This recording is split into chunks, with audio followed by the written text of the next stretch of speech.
The Valoran research station floated in the dark sea of space like a jewel, calm, bright, and proud. 3 suns painted its silver towers in gold light. Shuttles moved like tiny fireflies between glowing domes. Inside, thousands of minds worked together, scientists, engineers, and diplomats, all focused on one dream: to connect the galaxy.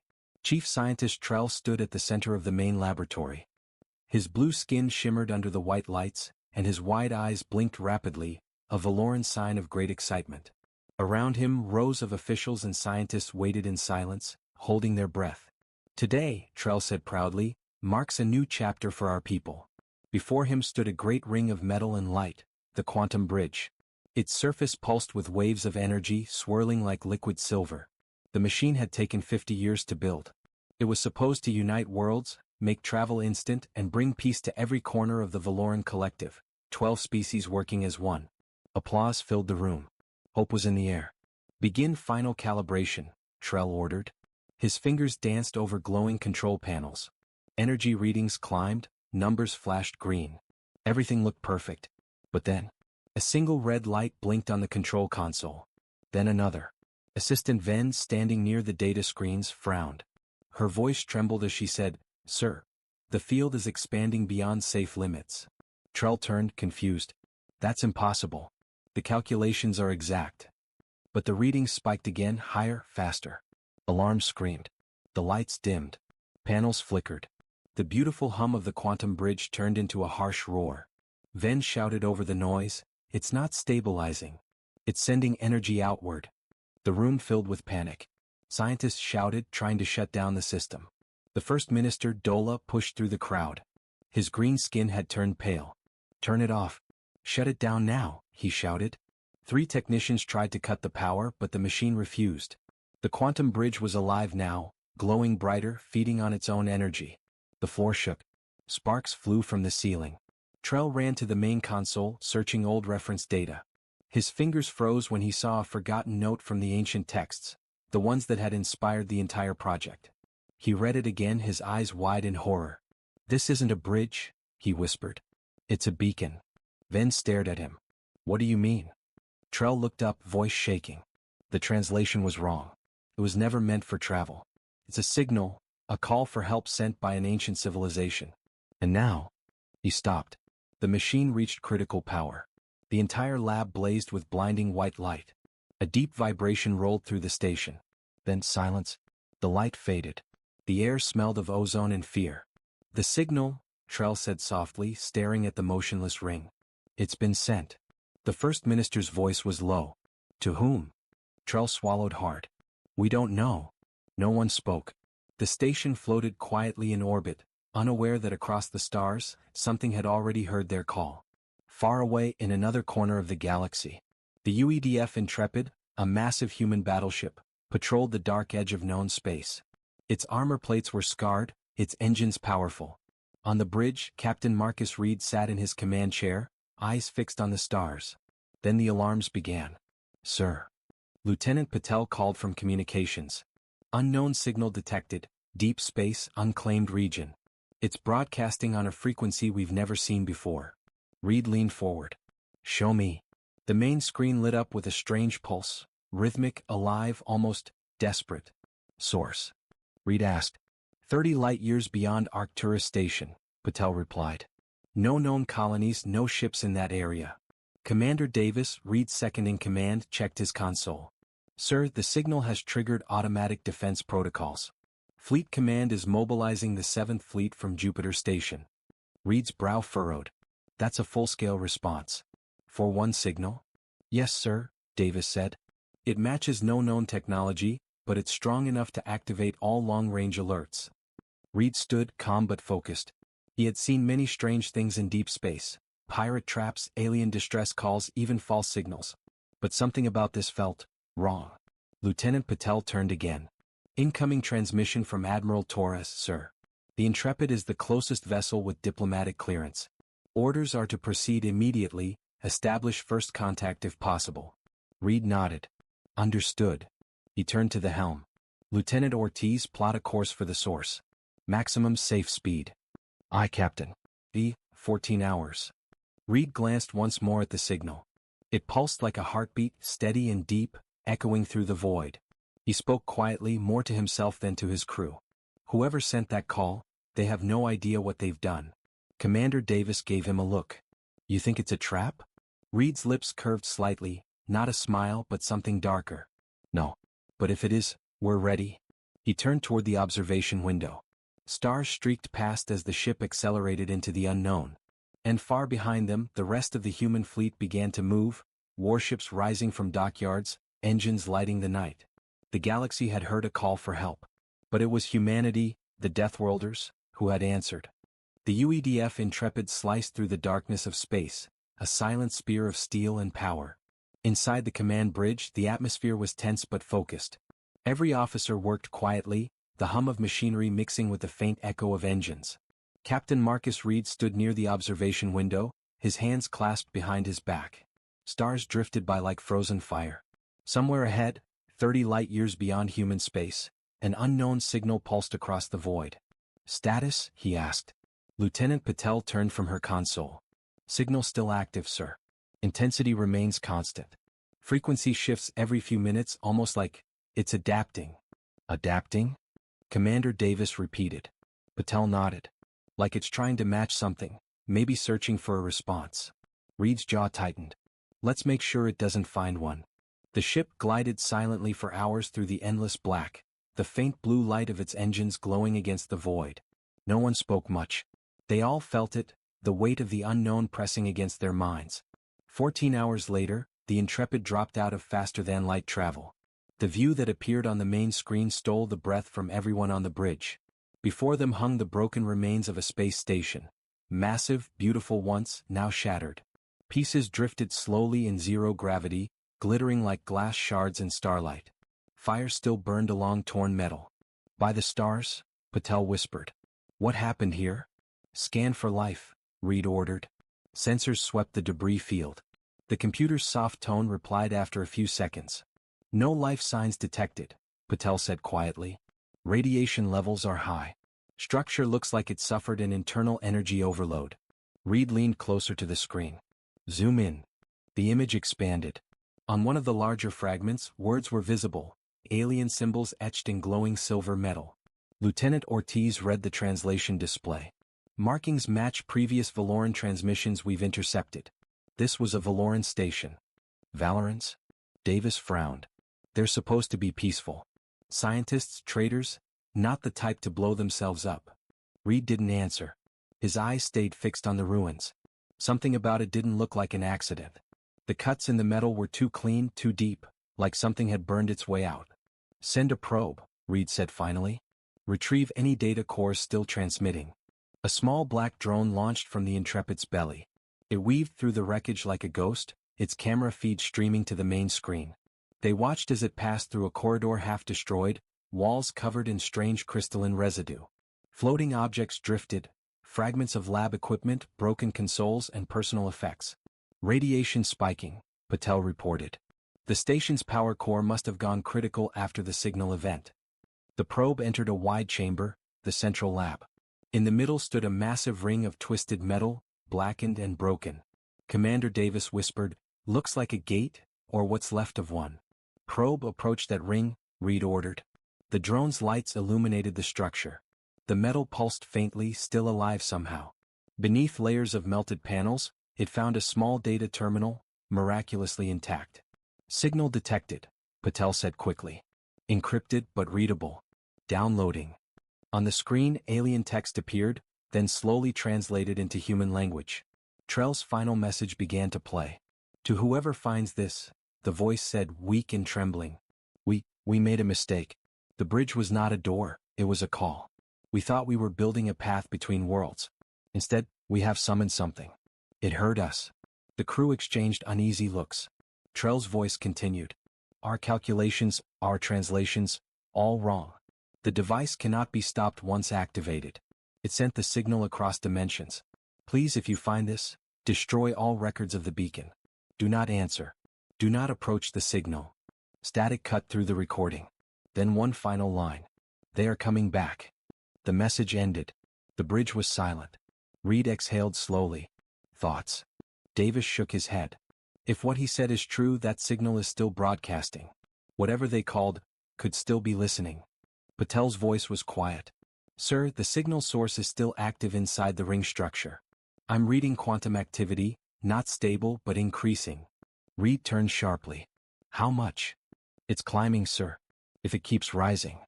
A sudden rumble shook the Intrepid. The lights flickered. Report. Davis shouted. Patel's hands flew across the console. Unknown energy surged from the Valoran debris. The ring's reactivating. Reed's eyes went wide. Back us off. Full reverse thrusters. The ship pulled away as the shattered ring began to glow. Streams of energy arced from the broken edges, pulling debris toward it like a whirlpool. A bright blue light formed in the center, swirling, alive and growing. Is it forming a wormhole? Davis asked. Patel stared at her readings. Not exactly, it's responding. Something's pushing back from the other side. The bridge filled with tense silence. Reed's voice dropped low. Are you telling me something's coming through? Patel swallowed. Yes, sir. Outside, the broken ring pulsed brighter. Space itself seemed to bend. Small pieces of wreckage vanished as they touched the energy field. Then came a faint sound, not through speakers but through the hull itself. A thrum. Deep, steady like the heartbeat of a giant. The crew watched as the light shifted, from blue to red. The swirling portal flickered violently. Then something began to emerge. A shape. Slick. Metallic. Torn and burning. Visual lock, Davis ordered. The camera zoomed in, revealing a ship, alien but clearly technological, limping through the portal. Flames danced along its hull. Escape pods detached, spinning into the void. Patel's voice trembled. Multiple life signs detected. Hundreds, maybe thousands. Reed's expression hardened. Get medical and engineering teams ready. We're taking them aboard. But sir, Davis warned, we don't know what's chasing them. Reed didn't flinch. We can't let them die out there. The Intrepid maneuvered closer. Tractor beams reached out, locking onto the nearest pod. The crew inside, pale, shaking, terrified, were pulled aboard. One of the survivors, his skin cracked and burned, gasped a single phrase as he was carried through the airlock. They're coming? Reed turned slowly toward the viewing screen. The portal behind the wrecked ship was expanding again, lightning dancing around its edges. Something else was following. Captain's log, audio record 42B. We found survivors from the Valoran Collective. Their station was destroyed by their own experiment. But the signal they sent didn't just reach us. Something else heard it, something that's coming through the breach right now. We are preparing defensive positions. If this transmission is found, warn Earth. Tell them the signal was a mistake. The bridge dimmed to red alert as the crew armed the ship. Reed stared into the growing light on the screen, his voice cold and steady. Ready all batteries. Power shields. And someone tell Fleet Command. He paused. The Deathworlders are responding. The bridge of the UEDF Intrepid glowed red under emergency lights. Warning tones pulsed through the ship. Every screen showed the same image, the shattered Valoran ring burning with unnatural energy. Outside, the stars twisted. Space itself seemed to breathe. The portal grew larger, rippling like the surface of water disturbed by something immense. Status of the refugees? Captain Marcus Reed asked, his voice calm but hard. Lieutenant Patel answered, 2 pods secured, sir. About 60 survivors total. Most are injured, some critical. They're terrified, keep repeating one phrase. Reed turned. What phrase? Patel swallowed. They say. It followed us. A heavy silence filled the bridge. Rescue and panic. Medical teams rushed through the lower decks. The alien survivors, thin, blue-skinned Valorans, lay on stretchers, trembling and whispering in their own language. One grabbed a medic's wrist with desperate strength. Close the gate, he pleaded. Before it comes. The medic looked at him, unsure what to say. On the main deck, Commander Davis watched the portal feed. Sir, readings are climbing again. Energy levels beyond anything we've recorded. Evacuate the wreckage zone, Reed ordered. Pull us back another 10 kilometers. Engines flared as the Intrepid backed away from the ring. Debris scattered, spinning into the widening vortex. Then the portal turned black. Not dark, black as if it swallowed all light. A deep vibration rolled through every deck, like thunder in a storm. The first shadow. Contact. Patel shouted. Something is emerging. The view screen flickered, static crawling across it. Through the distortion, a shape appeared, vast, jagged, and alive. At first it looked like another ship, but then the crew realized it was moving wrong. Parts of it flexed, folded, and shimmered like muscle under metal. Its hull was organic, breathing. Reed whispered, "That's no ship." The thing slid fully through the portal, a creature of steel and bone, large as a city. Countless eyes blinked across its surface, glowing red. Its movement was slow, graceful, and wrong. Patel's voice trembled. "Sir, it's scanning us. Raise shields. Arm railguns and missile banks," Reed ordered. The Intrepid's hull came alive with power. Blue light flowed across the armor, forming protective barriers. "Fleet Command is responding," Davis reported. "Dauntless and Defiant are inbound ETA 6 hours. Reed nodded. "We won't last that long if it decides to attack." Communication attempt. "Maybe it's intelligent," Patel said quietly. "Should we try to communicate?" Reed considered for a second. "Open a narrowband transmission. Let's see if it talks." Patel sent the signal, a simple greeting in universal code. For a moment nothing happened. Then a sound filled the bridge, low, metallic, like distant thunder. It wasn't speech, it was a scream made of radio noise. The creature turned. Its eyes focused directly on the Intrepid. "It heard us," Davis said softly. "Battle stations." Reed shouted. "The first strike." The creature's body split open, revealing glowing lines inside, like veins of fire. A pulse shot forward, a beam of raw energy tearing through space. "Brace!" Reed yelled. The beam struck the Intrepid's shields. The ship shuddered violently, alarms screaming. "Shields at 63%. Patel shouted. "Return fire." Reed commanded. Twin railguns roared. Streams of tungsten slugs flew across the void, hitting the creature's outer shell. Explosions rippled along its surface, and then the holes closed, metal flesh sealing instantly. Davis stared. "It's healing itself." "Keep firing. Find something that hurts it," Reed growled. Missiles launched from under the ship's wings, dozens of them streaking toward the target. The space around the creature bloomed with fire. For a moment, it vanished in light. Then the flames faded, and it was still there, unharmed, watching. The horror of the signal. On the lower decks, one of the Valoran survivors sat upright, screaming. "It remembers the signal. It follows the beacon." A medic tried to calm him. "What follows it? What is it?" The alien looked up with wild eyes. "They called them guardians, protectors in the old stories. But they are not guardians anymore. They consume what they protect." The medic froze. On the bridge, Patel gasped. "Sir, new energy spikes. It's activating the ring again."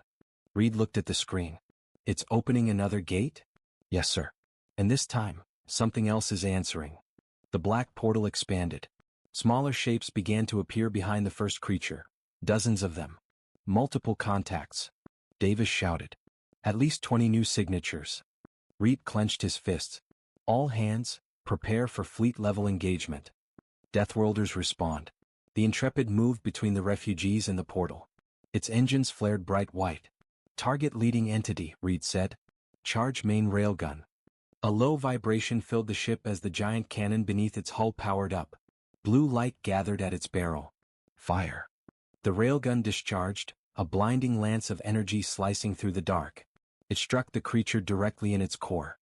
The impact tore through armor and bone. Pieces of glowing tissue exploded outward. The bridge shook from the shockwave. "Direct hit." Patel shouted. The creature drifted, wounded, then it screamed. The sound carried through space as a vibration that rattled every metal surface on the ship. Reed's jaw tightened. "Let's see how it handles pain." He turned to Davis. "Launch drones. Form defensive perimeter around survivors." Tiny combat drones shot out of the Intrepid, forming a cloud of steel and fire. They unleashed torrents of plasma toward the creature. For the first time, it hesitated. A moment of fear. Down in the medical bay, the Valoran leader, barely alive, looked up at a human soldier standing guard. "You fight it?" he whispered. The soldier nodded. "We don't run from monsters." The alien's voice shook. "You are from the Death World, yes?" He nodded again. The Valoran smiled weakly. "Then maybe there is hope." "Reinforcements, Captain?" Patel shouted suddenly. "Long-range sensors. Multiple human signatures approaching." The Dauntless, Defiant, and Vanguard just exited FTL. Cheers rippled across the bridge. Reed smiled faintly. "Tell them to form up. We're done running." The void around the Intrepid filled with light as three colossal ships dropped from faster-than-light travel, guns blazing. Beams of plasma and kinetic slugs tore into the swarm of creatures. The sky lit up like a sunrise made of war. "Fleet to Intrepid," a voice crackled over comms. "Reed, good to see you still alive. Let's send these things back where they came from." Reed smirked. "Glad you could join the party?" Turning the tide. Together the human ships unleashed hell. Coordinated volleys hammered the largest creature again and again. This time it couldn't heal fast enough. Its body cracked, split open, and finally exploded in a burst of dark fire. The shockwave rippled through the portal, forcing the smaller entities back. Patel's readings spiked. "Sir, the gate is collapsing. Maintain distance," Reed ordered. The black hole of energy folded inward, sucking debris and corpses into itself. One by one, the remaining creatures were dragged back through the dying portal. And then silence. Only drifting wreckage remained. Aftermath. The bridge lights dimmed back to normal. Smoke hung in the air. Davis exhaled slowly. "Status. Shields at 20%. Engine stable. Casualties minimal," Patel reported. The stars were quiet again. The battlefield drifted, shattered hulls, burnt fragments, silent echoes of war. The UEDF Intrepid floated among the wreckage, her armor scarred and blackened from the fight. Inside, the crew worked in silence. Every voice was low, every step heavy. They had won, but no one felt victorious. Captain Marcus Reed stood at the viewport, staring into the empty space where the portal had been. The black wound in reality was gone, but he could still feel it, like a cold pressure behind his eyes. After the battle. "Damage report," he said quietly.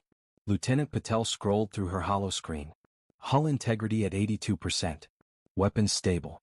Power grid recovering. But..." Reed turned. "But what?" She hesitated. "Our deep space sensors are acting strange. They keep detecting phantom signals, short bursts too faint to trace." Reed frowned. "Ghosts in the system? Maybe. Or something still out there watching." Down in the med bay, the surviving Valorans were restless. Dr. Lena Torres, the Intrepid's lead medic, checked vitals while the alien leader, Trell, sat weakly on the bed.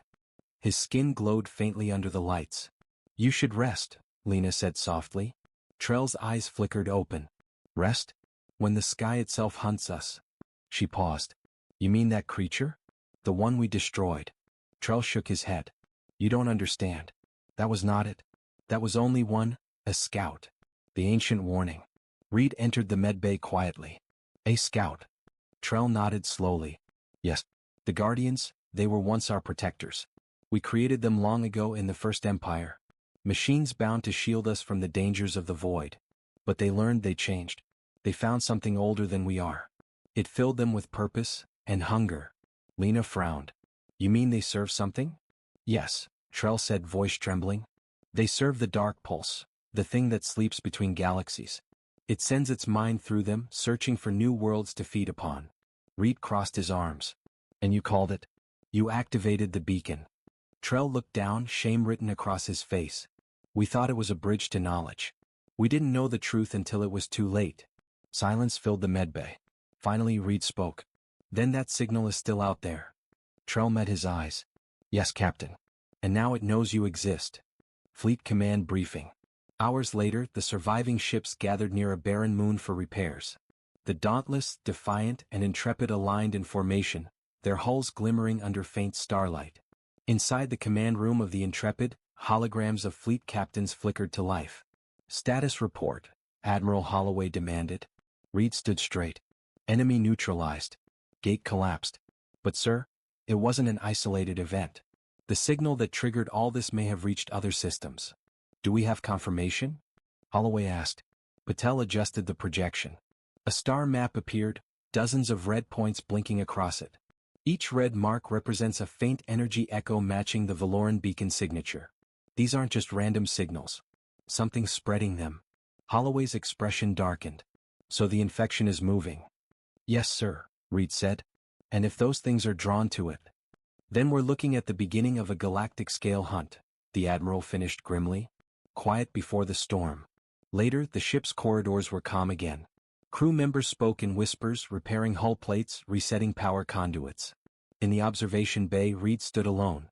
Outside, the stars looked peaceful, Too peaceful. Commander Davis joined him. You haven't slept, sir? Reed gave a tired smile. Neither have you. Hard to sleep knowing the universe just added godlike murder machines to its list of problems, Davis muttered. Reed looked at him. You ever think we weren't meant to find everything out there? Davis shrugged. Curiosity's our curse. But it's also what makes us human. Reed nodded. And it's what will keep us alive. The second signal. Bridge to Captain, Patel's voice crackled over comms. You need to see this. Reed and Davis rushed to the bridge. The main screen displayed a live feed, a dark system far beyond human borders. A dead star surrounded by drifting ruins. What am I looking at? Reed asked. Patel zoomed in. That. A massive shape moved between the wreckage, larger than any ship, wrapped in tendrils of energy. It's another one, Patel whispered. Same energy readings. It's feeding on the remains of an alien fleet. Reed's stomach turned. How far? 30 light-years from our nearest colony. Reed's voice hardened. Then we don't wait. We take the fight to them. The hunt begins. Within hours the fleet mobilized. 3 warships and a carrier formed a strike group, Operation Nemesis.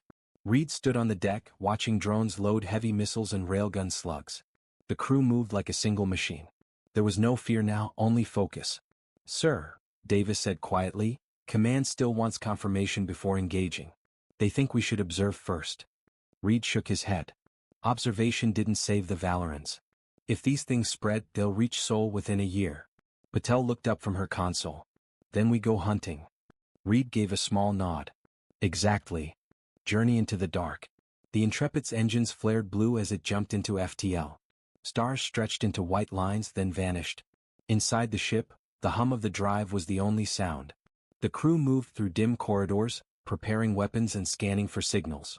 In the med bay, Trell sat in silence, staring at the floor. Lena approached. You don't have to come with us. He looked up. If your world will face them, then my mistakes should face them too. She gave a small, sad smile. Then let's make sure your mistake means something. Approach. Hours later, the Intrepid and Defiant exited FTL near the dead star. The space around them was wrong, distorted. Light bent in strange ways. Radiation levels stable, Patel reported. But gravitational readings are fluctuating. Something's bending space itself. Visual contact? Reed asked. A moment later, the forward camera feed came online. The creature floated there, half hidden in shadow. Its body pulsed with light, every pulse sending ripples across space. Then faintly the comms crackled. A voice, deep, distant and ancient, echoed across every channel. Curious, small ones. You woke us. Every crew member froze. Reed stared at the screen. It can talk. The voice came again, distorted and cold. You fought one of my children. Brave, but foolish. The hunt begins now. The transmission ended. The trap. Multiple energy spikes. Patel shouted. All around us. On every screen shapes appeared, hundreds of them surrounding the human ships. Davis slammed his fist down. We're in a kill zone. Reed's eyes narrowed. All ships, battle formation Omega. Fire at will. Space erupted in light. Missiles streaked through the dark, railguns thundered, and plasma fire burned across the void.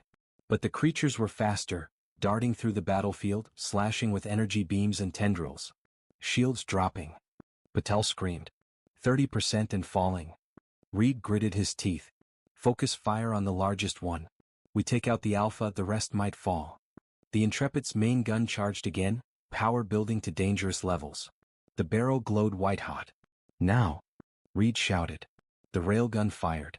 The shot tore through the void and hit the Alpha creature square in the chest. For a moment, silence. Then the creature exploded, scattering. The stars burned faintly above the dying system. The human fleet drifted in silence, engines dimmed, weapons still smoking from battle. They had survived the encounter, barely. But survival did not feel like victory. Captain Marcus Reed stood on the bridge of the Intrepid, eyes fixed on the tactical display. The enemy was gone. The battlefield was quiet. Yet the silence felt wrong. As if the galaxy itself was holding its breath. After the storm. Status? Reed asked quietly. Lieutenant Patel replied. Shields at 40%. Weapons cooling. The Dauntless reports heavy casualties. Defiant lost half her fighter wing. Reed nodded slowly. But the signal? Patel swallowed. It's still active, sir. The moment we hit that creature, the beacon reactivated. Stronger this time. Commander Davis turned sharply. Meaning? It's spreading, sir. Like a virus. Jumping across subspace channels. It's echoing through every relay in range. Reed's expression darkened. Then this was never a battle. It was a test. The message from Earth. Moments later, a transmission came through. The hologram of Admiral Holloway appeared, grainy but steady. Captain Reed, the Admiral began, you're to return to Sol immediately. Command has declared a red protocol. All colonies are under silent alert. Reed frowned. Sir, the enemy's not done. If we pull back now. You don't understand, Marcus, Holloway interrupted. We've already received more signals. 12, and counting. Different sectors. Different origins. All matching the same frequency. Reed's stomach sank. They're waking up. Yes, Holloway said grimly. Whatever those things are, the galaxy is about to meet them. And humanity will be first in line. The hologram flickered, ending the call. Reed stared at the empty air for a long time before whispering, War's coming. Return to Sol. 3 days later, the Intrepid dropped out of FTL above Earth. The sight was breathtaking, fleets of warships orbiting the planet like a ring of steel. Thousands of vessels, carriers, destroyers, drones, all being refitted and armed. The human homeworld had become a fortress. Reed stepped onto the viewing deck, watching as workers moved like ants across massive orbital shipyards. Commander Davis joined him. It's strange, isn't it? We spent a century reaching for peace, now we build for war again. Reed gave a faint smile. Peace was a dream. Survival is instinct. Operation Dark Shield. Inside the Sol Command headquarters, Reed and other fleet leaders gathered around a holographic table. Admiral Holloway's voice filled the room. Gentlemen, we are facing a threat unlike anything in recorded history. The entities we've encountered are adaptive, intelligent, and possibly limitless. Their origin traces back beyond known galactic borders, possibly extra-dimensional. He paused, letting the words sink in. Our only chance is preparation. Operation Dark Shield begins immediately. Every fleet, every outpost, every ship, united under one command. Holloway's hologram flickered, replaced by a 3D model of Earth surrounded by glowing defense grids. This is no longer exploration, he said. This is survival. Trell's revelation. In a quiet chamber aboard the Intrepid, Trell sat with Dr. Lena Torres. He looked pale, his eyes dim. You humans move quickly, he said softly. You fight like you were born to it. Lena smiled faintly. We are. Our world taught us to be hard. We had to earn our right to live. Trell nodded. Perhaps that is why the beacon called you. Lena frowned. What do you mean? The ancient text spoke of Deathworlders, beings who could endure what others could not. The ones who could stand against the dark pulse. We thought they were myths. He met her eyes. But they were real. It meant to summon you. Lena froze. The beacon didn't make a mistake. No, Trell said quietly. It chose. A council of shadows. At the same time, deep within Sol Command's strategic bunker, Earth's leaders met the alien survivors, a desperate alliance. Trell and 2 Valoran envoys stood before human generals. Holograms of other species flickered, fearful voices from across the stars. Reed stood beside Holloway watching the debate.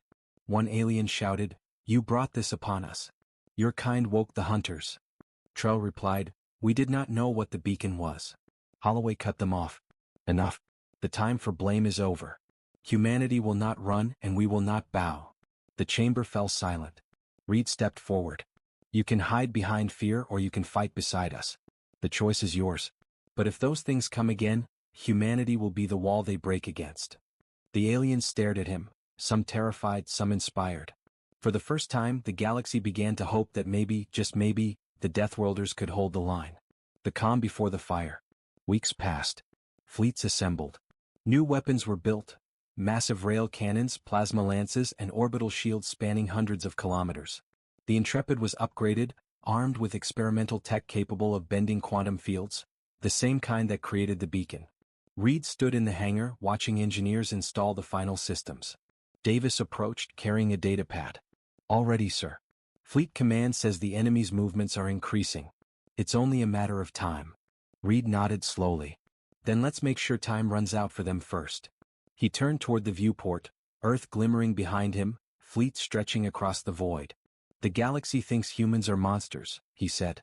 Let's remind them why. The Shadow War begins. Then, it happened. Without warning, every human comm relay across the outer colonies lit up red. A wave of energy swept across subspace. Patel's voice broke through the comms. Sir. New readings, hundreds of signals emerging from hyperspace. They're everywhere. Reed's voice stayed calm. All ships to defense positions. Engage planetary shields. This is it. The stars outside flickered. Space tore open, black rifts glowing with crimson light.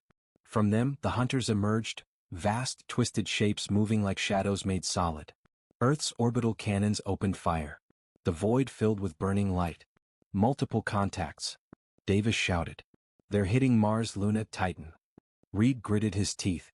Focus on the largest cluster near Jupiter. That's their vanguard. The Intrepid surged forward, weapons blazing. Railguns thundered, missiles streaked, and for a moment the darkness screamed. But as fast as the humans fought, more rifts opened. More hunters arrived. Patel's voice cracked. There's too many. Reed's eyes burned with resolve. Then we show them what Deathworlders are made of. He turned to the comms. All ships, full burn. For Earth. The fleet dove into the storm, a wall of fire against endless darkness. Explosions flashed across the void like dying stars. Humanity's first true galactic war had begun. And somewhere deep beyond known space, a voice whispered through the shadows. Interesting. They fight back. The sky above Earth burned. Hundreds of alien vessels filled orbit, not enemies but allies. Dozens of worlds had answered the call, gathering around the Deathworlders they once feared. And yet, even united, they all looked small beneath the storm gathering across the stars. The dark pulse had arrived. The endless night. From the bridge of the Intrepid, Captain Marcus Reed stared at the main display. Beyond Jupiter, a massive rift twisted open. Wider than a planet, blacker than anything the human eye had ever seen. Tendrils of shadow and lightning coiled out from it, reaching like claws through the void. Within the darkness something moved, huge, ancient, alive. Lieutenant Patel's voice trembled. Sir, that's not just a fleet. That's one entity. The signal readings, they're all coming from the same source. Reed's face hardened. So it finally shows itself. Commander Davis whispered, that thing, it's bigger than Earth. Reed looked straight ahead. Then we'll hit it until it remembers what pain feels like. The voice from the rift. A sound filled every channel, not a signal, not a transmission. It was a voice inside their minds, cold and endless. Children of chaos. You cannot stop the dark between stars. Trell, sitting in the science station, gasped. That's it, the pulse. The one that controls the hunters. Reed clenched his fists. Patch it through ship-wide. The crew froze as the deep voice echoed through every deck. You woke us. You brought us light. And now, you will feed the dark. Reed stepped forward. This is Captain Marcus Reed of the United Earth Defense Fleet. His voice was steady, defiant. You think you can swallow the galaxy? Then you'll choke on humanity first. The darkness seemed to react. The rift pulsed, sending waves of energy toward the fleet. The fall of Jupiter. The first attack was unlike anything seen before. A beam of black energy struck Jupiter, and the gas giant collapsed. Its atmosphere imploded, turning into a sphere of burning plasma that exploded outward. The shockwave hit the outer fleets. Dozens of ships vanished in light. Patel screamed, shields failing. We can't take another hit like that. Reed steadied himself. All ships, pull back to Earth defense grid. Keep distance from the core. The fleet scattered, engines flaring bright. But the darkness followed, stretching like a storm cloud devouring light itself. Operation Eclipse. Inside Sol Command, Admiral Holloway gave the final order. Activate Project Eclipse. Around Earth, massive satellites powered up, colossal reactors the size of cities. Their purpose, to channel the same energy the beacon once used but reversed, to seal the rift instead of summon. Captain Reed, Holloway said through comms, you must hold the line until Eclipse reaches full charge. 13 minutes. Reed nodded. We'll buy you every second. He turned to the crew. All hands, this is it. No fallback. No surrender. Let's show the galaxy what Deathworlders do when cornered. The crew shouted in unison. Aye, Captain. The Battle of Earth. The rift grew wider, blotting out stars. From within, the hunters poured, thousands of them, their glowing forms swarming like insects around the fleet. The Intrepid charged forward, leading the counterattack. Railguns roared. Plasma lances carved burning lines across the void. Human fighters darted between the enemy, dropping nuclear warheads into the swarm. One explosion followed another, miniature suns lighting the darkness. But still the enemy came. Davis shouted, "We're surrounded." Reed barked, "Then we fire in all directions." The Intrepid spun, engines at full thrust, weapons firing in every arc. Its hull burned, but it refused to fall. The heart of the pulse. Suddenly Trell shouted, "Captain, I found the core. The pulse has a consciousness, a nexus at the rift's center." Reed turned sharply. "Coordinates. Uploading to navigation. But it's shielded by dimensional distortion." Lena Torres, standing beside him, said quietly, "Then we punch through." Reed nodded. "Helm, set course straight for the core. All power to forward shields." Davis stared. "You're going into the rift?" Reed smiled grimly. "If the devil knocks on your door, you kick it open." Into the darkness. The Intrepid dove into the heart of the rift. Space twisted around it, colors bending, reality folding in strange shapes. The hull groaned, metal screaming under the strain. Patel's voice trembled. "We're at maximum stress, sir. Another 10 seconds and we—" "Hold it together," Reed shouted. "We're almost there." The screens flared white, and suddenly silence. They were inside. The crew looked around in awe. The space inside the rift was endless, filled with floating debris, ancient ruins, and a massive, pulsating heart of dark energy at its center. "That's it," Trell whispered. "The dark pulse. The last stand." Reed took a deep breath. "All weapons target the core." Patel hesitated. "Sir, our weapons won't scratch that thing." Reed turned to her. "Not yet. But remember that beacon tech we reversed." Her eyes widened. "You're not serious." Reed smirked. "Dead serious." He opened a comm to all ships outside the rift. "This is Captain Reed. When you see the flash, fire everything you've got. We're going to overload the pulse from the inside." "Marcus," Holloway's voice cut in, "that's a suicide run." Reed smiled faintly. "Sometimes Deathworlders need to remind the universe why it fears them." He turned to his crew. "It's been an honor." They all saluted. "For Earth. The light." Reed slammed his hand on the console. "All power, divert to core cannon." The Intrepid's engines roared, glowing bright white. Energy built, shaking the ship apart. The voice of the pulse filled the ship again. "You think you can kill the dark?" Reed whispered, "No. But we can blind you." He pressed the trigger. A beam of pure white energy exploded from the Intrepid, piercing the heart of the dark pulse. The rift screamed, a sound that tore through space and mind alike. Outside, every human ship fired. Railguns, missiles, plasma, all converging into one blinding wave. The darkness convulsed, cracked, and then shattered. Aftermath. Light returned to the stars. The rift was gone. The hunters vanished. Silence filled the void once more. Only debris drifted where the Intrepid had been. At sole command, Holloway stood wordless, watching the scanners. Lena's voice came through, weak but alive. "This is Dr. Torres. We made it." "The captain, he didn't." The admiral closed his eyes. "He bought us the dawn." 1 year later. Earth rebuilt. The scars of war became monuments.